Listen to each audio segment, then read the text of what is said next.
What is up, Generals? We are back with Ultimate General Civil War, and we are playing the Panda Kraut.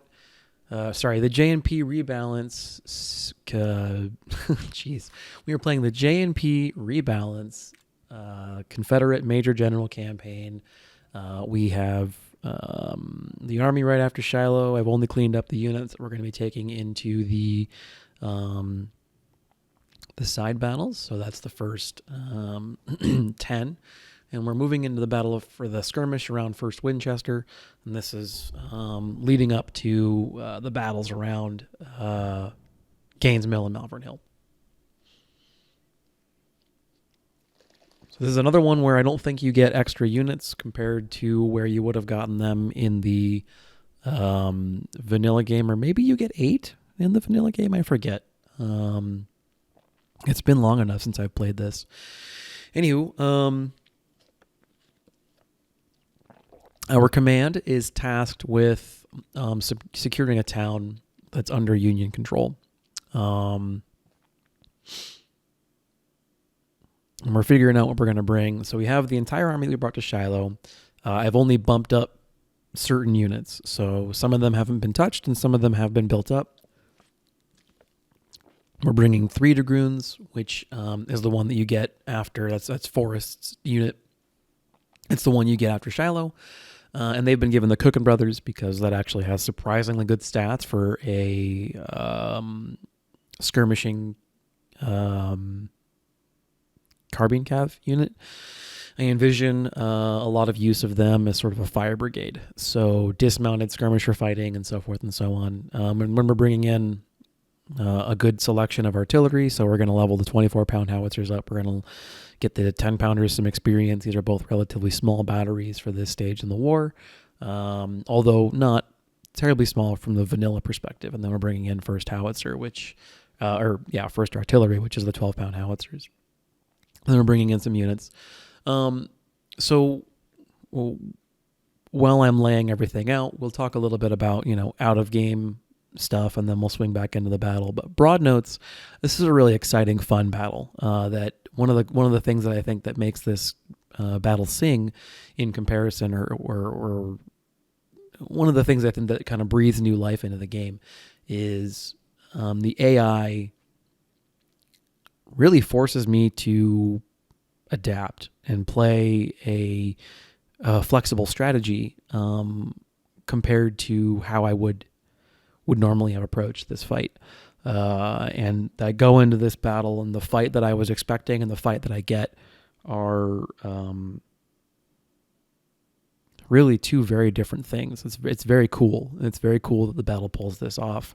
So first thing I want to do is I want to apologize for the delay in upload. So I tend to like to keep a tempo of approximately 1 episode a week. That is something that, is a tempo that I think is very manageable without really distracting or detracting from my schoolwork and my actual work and everything else. And it's enough that I'm not overwhelming you guys with too much content too quickly, especially because right now we're living in sort of this golden age of Ultimate General content where Panda Kraut, Something Compass, and myself are all publishing videos about different things, no less, at pretty high tempo. And now, admittedly, those two guys are putting me to shame. All right, fine. One of the things I think I've noticed is that when Something Compass does something, he records a whole series and basically publishes the whole thing in a short span of time. It looks like Panda's pretty much playing it live, and then I do post.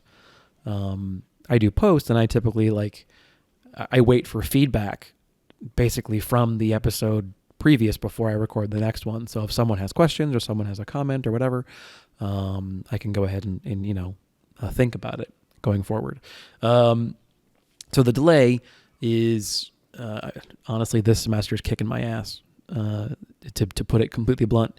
All of my classes are numeric, statistical or raw code based classes, and that's not a natural skill set of mine. So it kind of requires a little more focus. And it's now that I'm kind of over the adjustment hurdle to it, so I've gotten used to the workload. I have a good idea of what my schedule or my operations tempo is going to look or feel like. It's not as big a deal now, and I'm kind of adjusted. So we'll be seeing kind of an uptick in a re-uptick, basically back to that once a week vibe, and theoretically speaking, a short bump even higher, basically so that I can kind of play catch up. So that's what I got going on with that. What's going on with the battle is I've seen Panda Kraut's version of this battle, and I think he's really kind of solved this particular fight, with the exception that there's these weird breaks in the terrain that are not well communicated because you don't have contour lines. So Panda's kind of solved this battle, and I go into this fight expecting to basically just play the exact same strat as what Panda had done, and it ends up going very differently. It's one of the things that I think is a major selling point and positive note of this mod, is that the behavioral characteristics of units and the ranges at which engagements occur and everything else forces me to play this battle in a different way.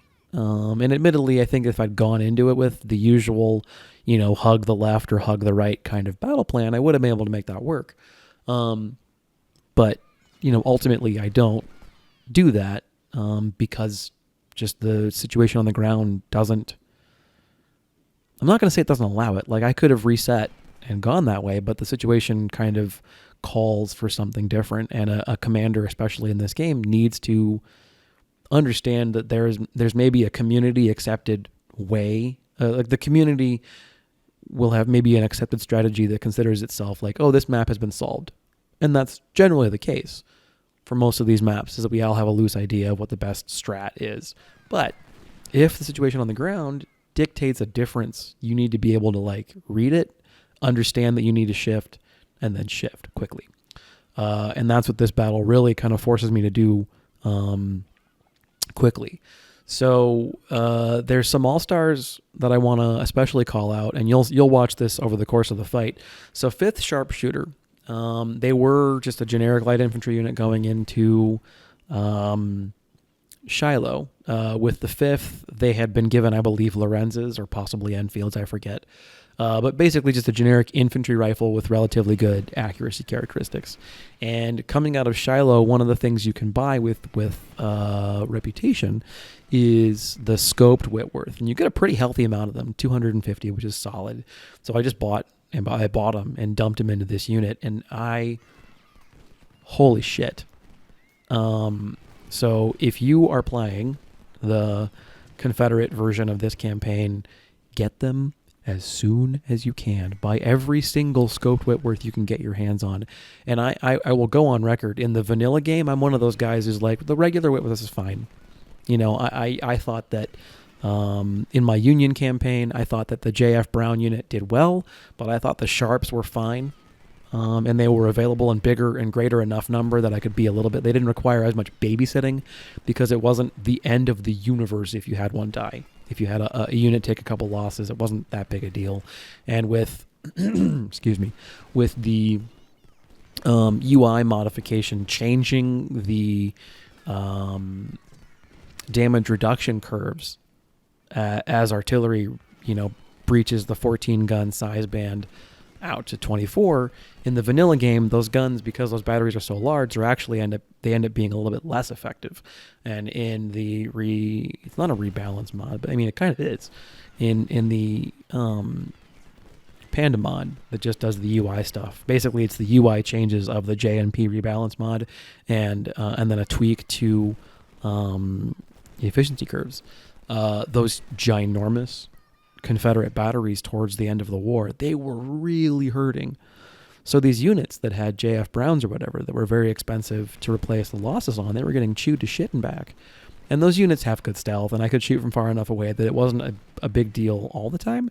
But if they got looked at, that was all she wrote, And they were small enough that even an ineffectual volley cost me a couple hundred or possibly even a couple $1,000. So I was generally of the opinion that Sharps were good enough for what I was trying to accomplish, and I didn't need to worry about anything else.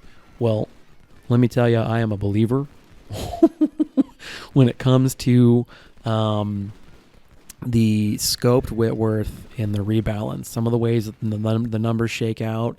And it's not like 5th Sharpshooter is a particularly elite unit. They're a 1-star unit. They've got 2 battles under their belt.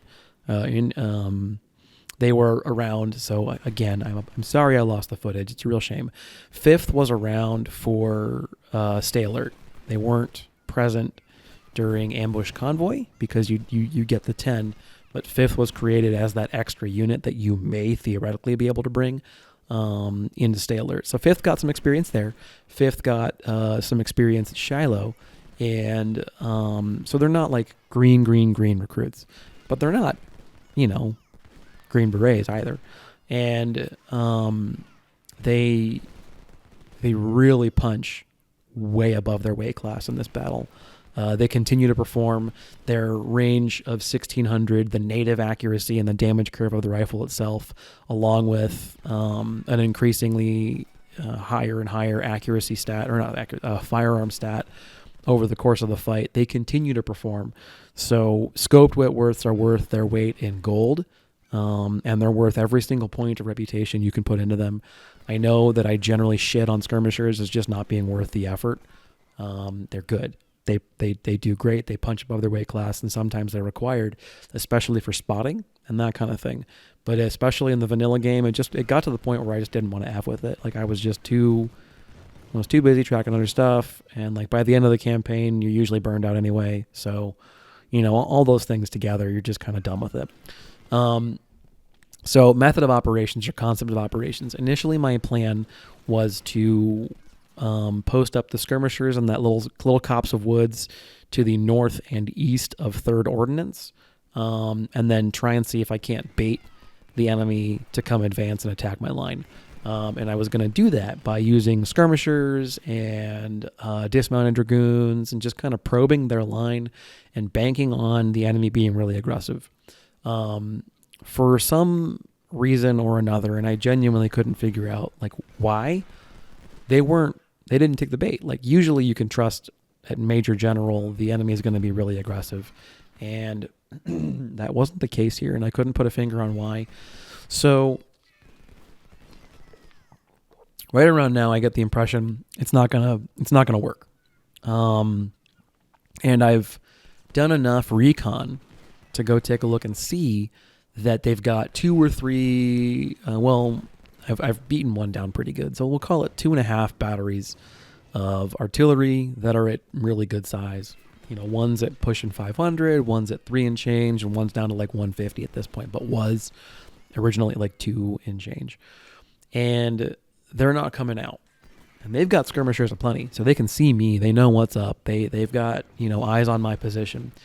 And so I come out of my wood line. I come out of my perfect defensive posture, and I come out into the open.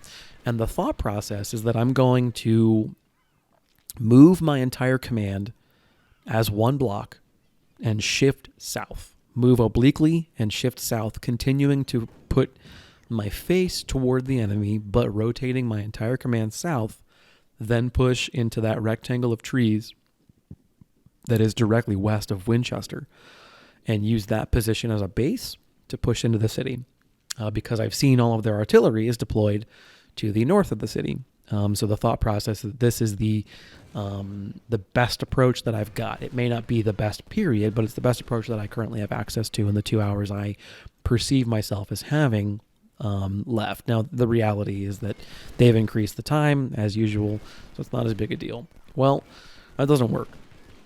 And you'll see why as the battle continues to play out. They sally just one brigade by itself, Gordon. The skirmishers continue to nip at my lines, and you see that I've got the cavalry kind of continuing to probe out, and they've taken very light casualties. And then the sharpshooters are on the other side supporting the infantry, and they've taken no casualties yet. They end up taking like 15 or 20 guys lost, which is a shame because that's expensive to replace, but whatever, it's fine. But I come down here with 3rd Dragoons, and I see there's like 4,000 infantry, give or take, in that woods. And I'm over here thinking like, there's no way I'm going to be able to dig them out efficiently. So pretty immediately you see me clicking now, I'm trying to think about like, well, what if I go ahead and shift my command north, and then I hug the left of the battle, or hug the right of the screen, right, and then come down via those cornfields and the hill, because then I'm like, well, at least I'm elevated at that point. That's the thought process. Yes, I'm going into artillery, but I have snipers, so maybe I'll be able to, knock them out of commission. Well, so I try that, and then this happens. All three of their brigades launch into an attack. It's kind of a weird, abortive, like sort of not. It's kind of an attack, right? Like I can tell they're coming at me, and so with that being the case, I again repost my army back in the position where it was, in that cornfield with 5th Infantry or possibly 6th. I can't tell. Posted up in that house there, and then I'm bringing the other units online. So essentially what's happening is that I didn't want to be engaged in this, but I'm engaged in an open field battle. And I spend all the time talking about in my videos, and especially when I'm answering questions for new players, avoid open field battle if you can. But if it's the only option in front of you, don't avoid battle, especially if you think you can win it. And I'm looking at the ground here and I'm thinking, okay, I've got, 4 well-formed infantry brigades with a lot of artillery support. They have a bunch of large brigades coming at me, but they've got no artillery. And I have light units on the flanks of both sides of this attack. Now, admittedly, the skirmishers hit harder. But, 3rd Dragoon is doing good work. 3rd Dragoon does great work in this battle. And that's one of the things that I think makes those units like real monsters, is that they can dismount, and they can shoot, and they can fight surprisingly well, and then they can mount up, and they can go and bully something in melee if they really need to, or they can just be a lot of places, relatively quickly. So they continue pressing their attack up the center, and this actually works out really well for me. This was not my plan going into the battle. And, okay, take that as you will. And I sometimes chastise myself for this trait, but I sense, and I don't do it just yet. We kind of do this back and forth for a while, where they come at me and they come back out, and they come at me and they come back out. But all their skirmishers are moving into the open, and they're moving into the range of the artillery, who's now getting into the fight. And we've also got to this juncture where my infantry has fully perked into accuracy in this battle. So I've got all my infantry perked up into accuracy. I've got decent rifles in all of their cases. I know the 1841 isn't anything to write home about, but it's also far from the worst gun in the world. And then I've got light elements in 3rd Dragoon and 5th Light, or 5th Sharpshooter, probing at their flank. 2nd Rifles was deployed to the top right corner in admittedly kind of an exploitative move, where I know that there's going to be skirmishers that spawn in up there, so I'm like, oh, well, let's go ahead and meet them. Or not skirmishers, but light cav. Let's go ahead and meet them and blow them up, before they have a chance to do anything. Like, not, the most honest of moves. Yeah, all right. But, hey, whatever, it is what it is. So we continue playing this game of cat and mouse in the open, and ever so gently advancing my forces, the entire time doing so in slow, manageable chunks. Yep, I'm in the open. That part's not great. But the general thought process is musketry is less effective in this version of the game. Artillery is the real killer. So if I can use my infantry as basically an ablative shield and move my artillery into a position to be lethal while using my 10-pound ordnances to hopefully morale shock their batteries, and then rely on 5th Sharpshooter to, rout or morale weaken enemies and use the artillery to do all the real killing and everything else. The thought process pretty rapidly becomes, if I can outmaneuver their command, we can basically press right into their command, press right through the center, which is not how I would normally do this kind of thing. Normally I'd try and find a flank or, make them come to me or something. And it just they keep on not taking that bait.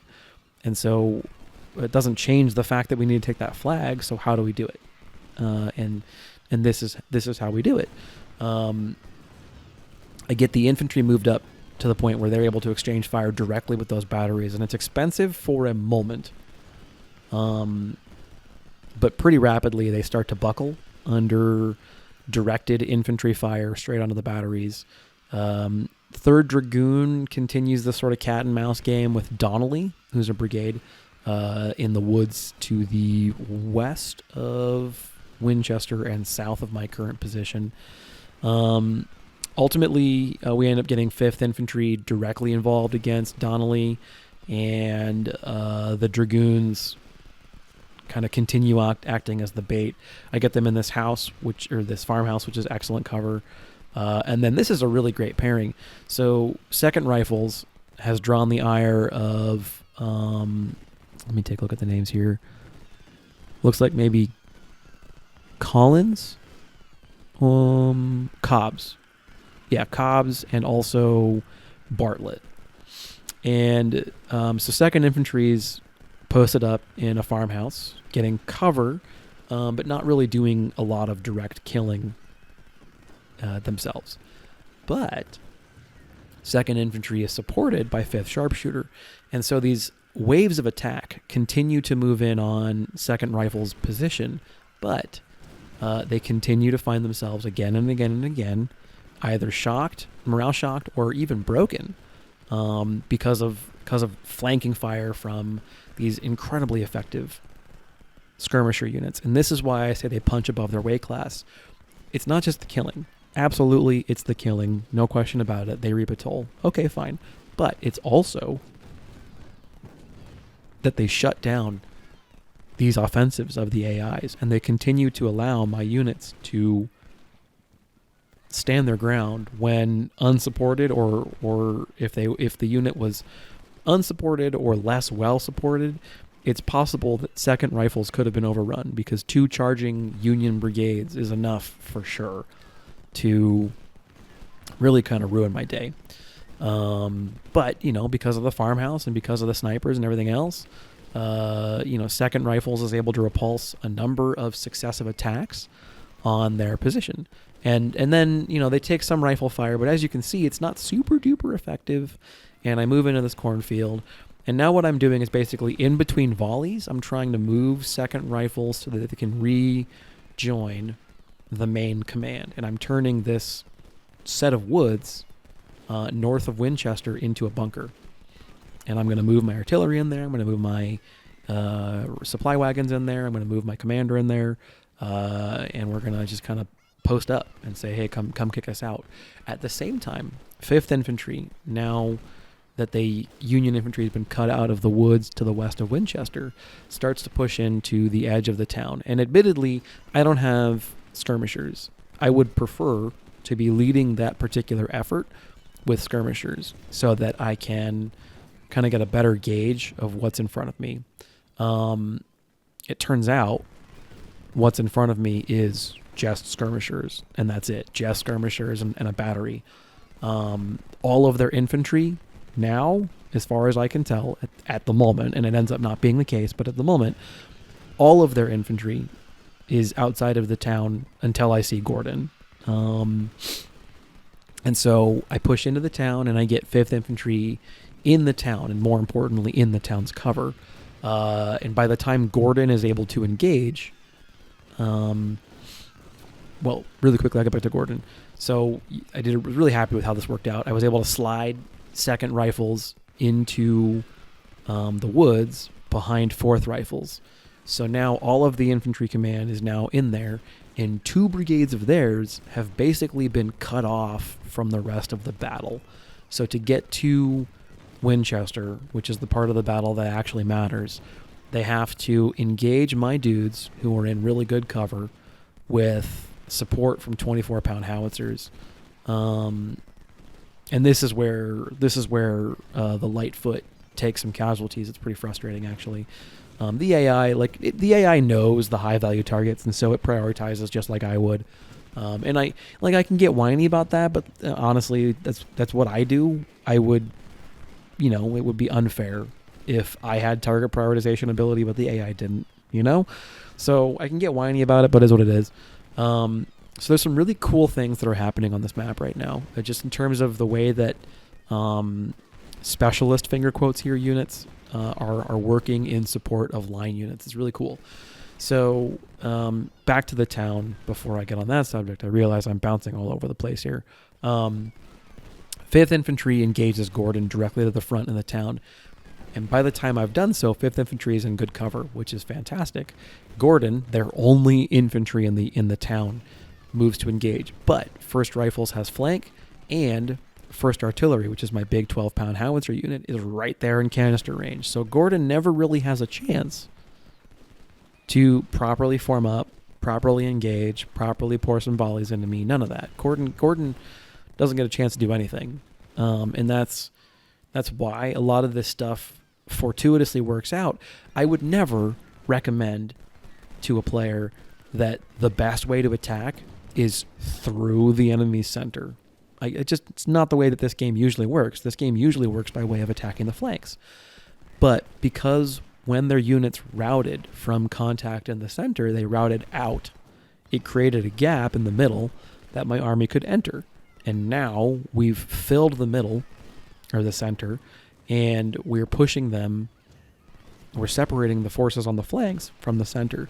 And now, instead of a unified Union army defending a town, it's a bunch of disorganized, disparate Union elements that lack support trying to attack dug-in Confederate infantry who are working in concert with support elements. And I had, we'll talk about 3rd Dragoon here and their continuing skirmish with Donnelly. This is the power of skirmish cav. This is why I think they're fantastic. This is why I'm blown away by the efficacy of the Cook and Brother musket. It's got 300 range, so I would have written it off because it's not effective at infantry engagement ranges. But dismounted cav in forests, the 3rd Dragoon were able to hold off Donnelly through multiple repeated attacks. Donnelly continued to press 3rd Dragoon, and because of the cover and because of the fact that it's a 3-star unit and all the other things, 3rd Dragoon continued to morale shock and even rout, although not shatter, Donnelly. And eventually I abandoned the woods, moved 3rd Dragoon into the town because really the town's what matters. And the town gives really good cover anyway. So I moved there. Donnelly eventually, he catches his breath or whatever and moves to engage. But, by that point in time, I've rearmed 3rd Dragoon. I've moved more infantry into the town. It takes a minute for Donnelly to show back up. But that's the power of dismounted cavalry in the woods. And one of the nice things about this mod is that you can go larger than 375 and still be pretty effective. So I'm definitely going to build them up to like 400, or whatever. And I know in the rebalance mod that the traditional hidden efficiency penalties still exist. So it's I'll see a performance drop off, after 375. But the plan is like 400. That's my thought process. 400 gives me room to absorb casualties and still perform more or less the same, Like at 400, I'm sure there is an efficiency drop-off, but it's not enough at that point where the diminishing returns have kicked in heavily to really like dramatically, hopefully, negatively affect performance. We'll see. Anyway, yeah, so I'm really impressed with their performance. And so we keep on kind of just making sure that we have the town secured and pushing the enemy out of the good cover. We don't want the enemy to have access to good cover at all. We keep, trying to shatter units of skirmishers. We keep trying to shatter or push off units of, they've got their 2 units of cav here and some of the skirmishers, and like, they're not going to really seriously threaten dug-in infantry. Like those are not really a major threat to my position, but they're definitely a nuisance. Now, a threat is call-ins or cobs, or I can't read it. Collis? maybe. Does that look right? Whatever. The 2 Union brigades to my north. You know who I'm talking about. They're a serious threat. That's still, give or take, like 2,400, 2,500 Union infantry, well formed. Then there's 1,500 infantry to my south, and then there's still what's his name? The guy to the guy to the southwest. Him, whatever, that guy. There's another brigade of infantry, and they're still, I don't know, 13 and change, 14 and change. They're still around. And they're still a threat. So I have to worry about them too. But that's the point. I now have interior lines where I can now shift resources in a circle, in a well-protected not armored, but, covered circle, and defend myself. And there's a Union mission that has you defending this exact same map, although there's some sandbags on it, and it's a longer, thinner map versus now it's kind of square-shaped. But there's a Union map that has you fighting on this terrain as well. And it's the same thing. You can use, interior lines to really just kind of get this great defensive field. So now I'm kind of extending my position, and really this is trying to make use of the lines of sight that are available to me. I want to make sure that there's not a hole for the Union to get through. I want to wipe out whole units. I want to capture supply wagons if I can, and I want to prevent them from moving anywhere without me knowing about it. Now I say that anywhere I care about, because there's obviously plenty of this map I can't see. And I don't care what they do. I don't care what they do in the woods. I don't care what they do, over on other parts of the map. I really only care about what they do moving in the direction of my artillery, because I'm trying to defend it, and moving in the direction of the town for the same reason I'm trying to defend it. I care about those things. I don't give a flying shit what they do in the top left of the map, So now I'm trying also to run down units and trying to keep things, on the back foot and spot for my artillery. It's weird what you can and can't see on this map. It's so strange. Anywho, that's what we got going on. And basically now it's all cleanup at this juncture. Now it's trying to conserve my forces and be careful while maximizing casualties inflicted and minimizing casualties suffered. I'm not perfect about it. Let's just say that. Like I'm not perfect about it. I take heavier losses in the cleanup phase than maybe I need to. But we do generally pretty well. We wipe out 100% of the Confederate force or Union force. We take Winchester. None of the units shatter, and none of them take major losses. Everyone gets beat up a bit. But we get everybody, and that's the important thing. Unfortunately, I think we don't capture anyone, and I could definitely use the recruits, if not the guns. I mean, the guns wouldn't hurt either, I suppose, but really, I want the recruits. So one of the other reasons I didn't release an episode last week is I had been entertaining trying to record on legendary difficulty with the Confederates in this mod. And to say that experiment did not go well would be a bit of an understatement. I played... Oh, here we go. Here's Donnelly again. I played the tutorial battle 3 times at Legendary. And one time I'd forgotten if I'd played Legendary or not. Then I got to Bull Run, and I knew for sure that I'd played Legendary. Oh, my God. So I actually did okay on one of the playthroughs because I got lucky with the random perk rolls. So that's, I think, one of the things that really dictates that first battle in legendary difficulty. Is I tried playing it 3 times. One time, all the perks I got for every single unit was melee across the board. So the 2 of my brigade that you begin with, melee, and Hexamer didn't split. And then all of the reinforcements from the 2nd division, finger quotes, that you get in the opening phase of the battle were all perked for speed and melee as well. So there was just no shooting to be had. There was not an opportunity at all to shoot the Union whatsoever. And nothing split for me. Like I never, like the variability kick in just didn't kick off at all. So it got to the point, like that particular iteration of the battle did not go well. I couldn't even take the fort. like the first time, I couldn't even take the fort. I couldn't stop either of the two Union units that march in off the side of the map from taking the fort because I just couldn't get them pissed off enough for my shooting. It was so laughably bad. And then Hexamer spent most of the opening of that battle getting hammered by skirmishers. Like, it was bad, guys. It was real bad. So I re-racked, tried it again. Round 2 was a little better. It was an even split of shooting and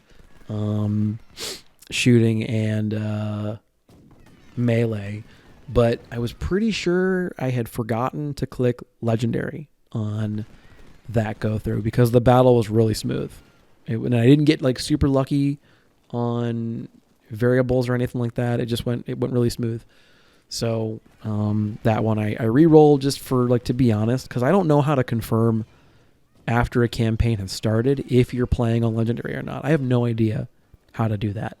So I just wanted to like be sure, 100% play Legendary.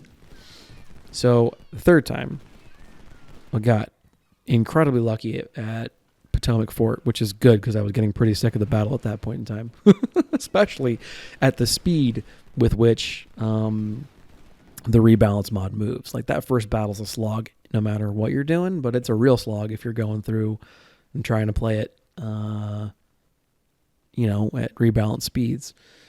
So with that one, my command was split. So one perk of each, speed and firepower. All right, is what it is. It's okay. I got real lucky though that all of the 2nd Division units that come in, they were all perked for shooting. Awesome. And one of them split. Even better. And Hexamer did too. And Hexamer's useless. I've talked about him before. He's just garbage. Just terrible stats. It's a useless unit. It's just there to catch bullets. And that's all he did. Okay, whatever. Potomac Fort goes well. Newport News goes great. I've got, at that point in time going into that battle, I've got 3 infantry and a skirmisher unit. So I delete the artillery unit, figuring that the artillery that you get from the Army of Virginia in that battle is enough, and I wanted to start leveling up snipers ASAP. So I have the snipers and Stuart splits, so I've got 2 units of Stuart running around sniping shit. That battle goes great. I get incredibly lucky in that the Army of Northern Virginia, their artillery, both batteries split. Like, it was just the luckiest roll in terms of all that stuff. And so I'm going into Bull Run incredibly overconfident. And I'm over here like, yeah, Legendary's my bitch. I got this. It's not going to be a problem. No big deal. NBD, bro. So, and I'm going into Legendary Bull Run thinking like, yeah, I played Major General Bull Run. It won't be that big a deal. It won't be that different because Newport News didn't feel all that different. Oh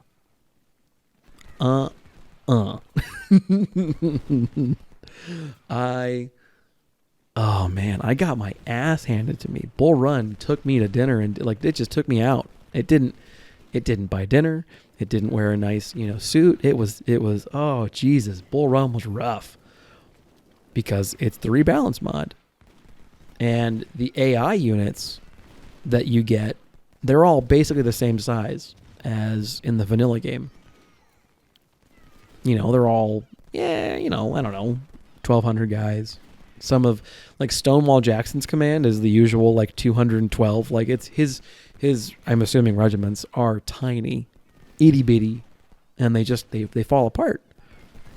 The sum aggregate of his entire corps, it's a lot of firepower, and it was able to check all of their attempts to kind of turn my left flank because it was the number of units shooting. That's all that it was. It wasn't anything else. It was just the raw number of units shooting were enough to keep the 3 or 4 brigades that are all 2,000 men of that attack morale shocked. Nothing routed right away, which is perfect. And then they ended up routing into the river, and that was fine. I did that thing, whatever, no big deal. And I had 3 1,000-man brigades, 1 unit of skirmishers, and 1 unit of artillery doing my thing, trying to blast away with my 6-pounders. It went okay. That part went fine.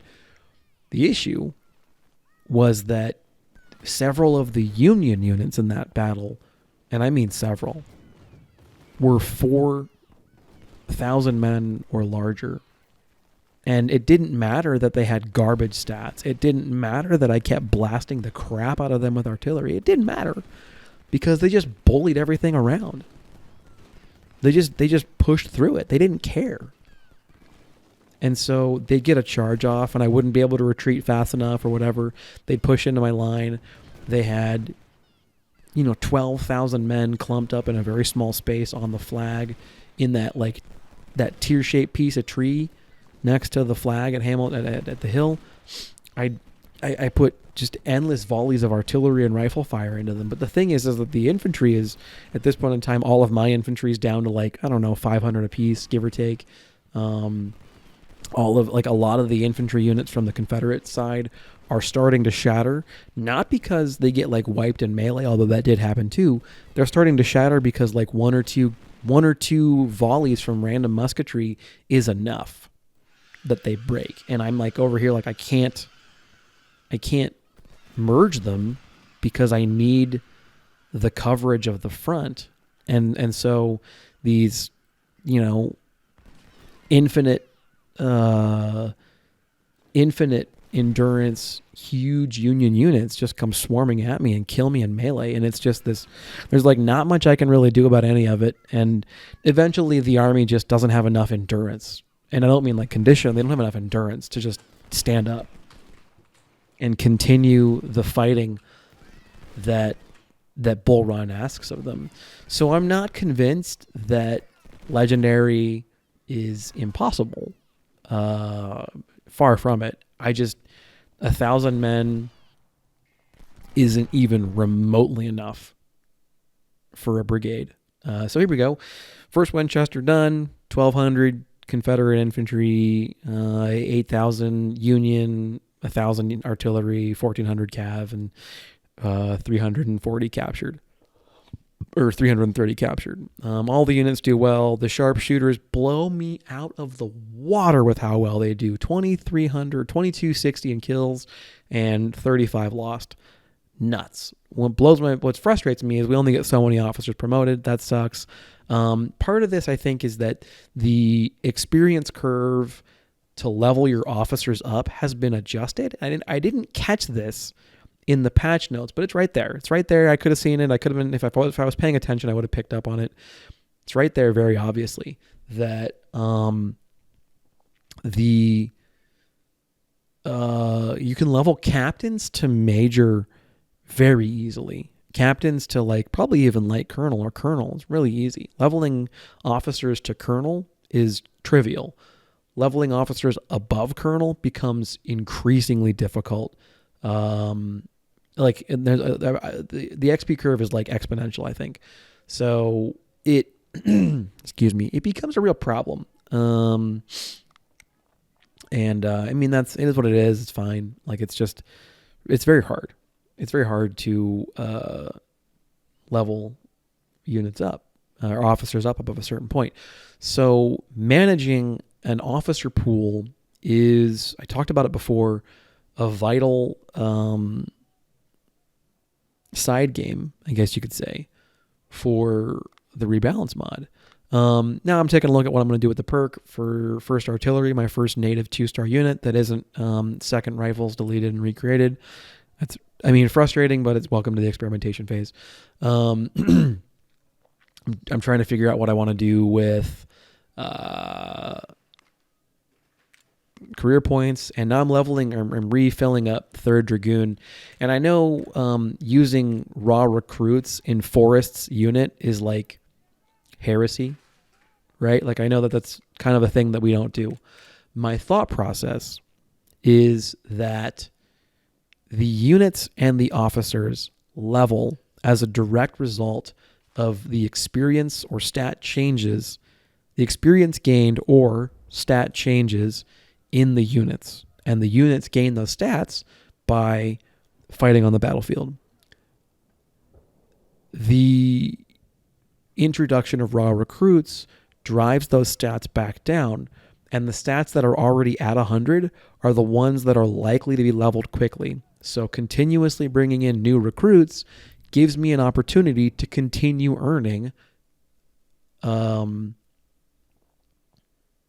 experience. You know, like if we're already at 100 shooting, well then the fact that it gets knocked down a bit is frustrating, but won't really be all that big a deal because I'll be able to level up shooting quickly again. Is the general thought process accurate, right, wrong, indifferent? I don't know. This is my theory. I don't have an issue sacrificing stats because stats you can earn. You can level shooting, you can level stamina, you can level all those things. I don't worry too much about stats. I worry about efficiency. I worry about the officers. I worry about equipment, and I worry about units being like in the right place. That's all I really care about. Stats, they'll come. They'll come with time. I ain't that worried about it.